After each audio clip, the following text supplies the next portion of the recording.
Prefixes expressing number. Here we have the prefix Q-U-A-D-R, quadra. And I think of words that go along with this, like a quadrangle. Q-U-A-D-R-A-N-G-L-E.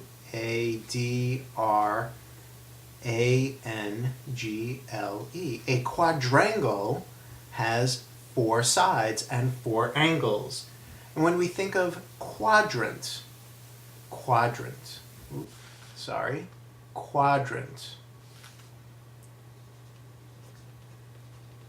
A quadrant. So when we think of our x-axis and our y-axis, we have quadrant 1, we have quadrant 2, quadrant 3, and quadrant 4. And like I said, a quadrangle. Okay, and also you could think of a quart. Okay, I know it's a variation of Q-U-A-D-R, but you can see the beginning, quar, qua. And 4 quarts make up a gallon, 4 quarts. Also, you could think of the idea of a quarter. Okay, a quarter. It takes 4 quarters to make a dollar, or a quarter is 1/4 of a dollar. And you could even think of quadruple. Okay, when something is quadrupled, it is 4 times the amount. Quadruple, 4 times the amount. Quarter, 4 quarters makes up a dollar, or a quarter is 1/4 of a dollar. Quart, 4 quarts makes up a gallon. Quadrant, there are 4 quadrants when we're talking about, thinking about plotting using our x and y axis, and a quadrangle. So if you have the idea that quadra, Q-U-A-D-R, means 4, you are absolutely correct.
So I took our information from week 1, which was the 2 1/4 inches of rain, week 2, which was 4 1/2, and week 3, which was 1 1/8, and I set it up vertically. And so the very first thing that I notice is that I have different denominators. I have fourths, I have halves, and I have eighths. Well, when you're adding fractions, your denominators must be the same. So what we do is we will recopy our whole numbers, and we need to think about taking our denominators 4, 2, and 8 and doing our least common multiples. And so we have 4, 8, 12.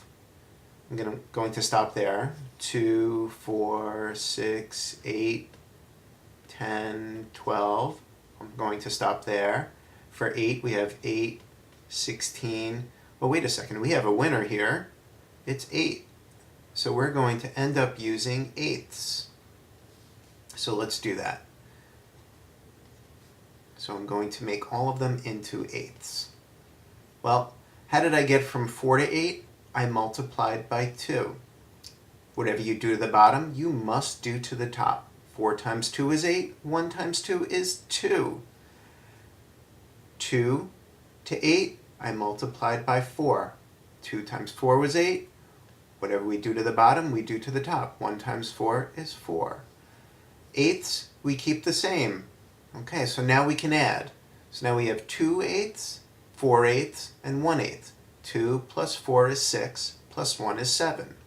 This is 7 eighths. 2 plus 4 is 6, plus 1 is 7.